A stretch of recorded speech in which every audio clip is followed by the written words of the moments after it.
વર્ષો પહેલા હિન્દી ફિલ્મ ઇન્ડસ્ટ્રીમાં મી ટુ ચળવળ બાબતે કંગનાએ શું કહ્યું, આવો જાણીએ। અભિનેત્રી સાંસદ કંગના રનૌતનું કહેવું છે કે થોડા વર્ષો પહેલા હિન્દી ફિલ્મ ઇન્ડસ્ટ્રીમાં મી ટુ ચળવળ દરમિયાન તેને મહિલાઓ માટે એકલા હાથે લડવું પડ્યું હતું। વાસ્તવમાં તેમણે જેમની તરફેણમાં અવાજ ઉઠાવ્યો હતો તેમાંથી કોઈએ પણ તેમને સમર્થન આપ્યું નથી।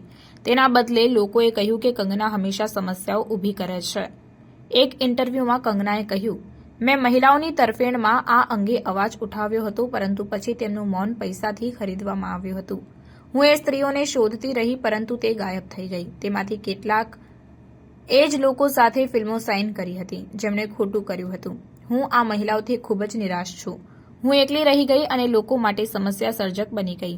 કંગનાએ આ નિવેદન હેમા કમિટીના રિપોર્ટ પર આપ્યું છે। તેમણે કહ્યું કે આ રિપોર્ટ એવા સમયે સબમિટ કરવામાં આવ્યો છે જ્યારે મી ટુ મૂવમેન્ટ લઈને બોલિવૂડમાં હોબાળો ચાલી રહ્યો છે, પરંતુ સરકારે તેને લાંબા સમય સુધી છુપાવીને રાખ્યો હતો। આ સમયગાળા દરમિયાન ઘણા અભિનેતાઓ, નિર્દેશકો અને નિર્માતાઓ પર યૌન શોષણના આરોપો લાગ્યા હતા।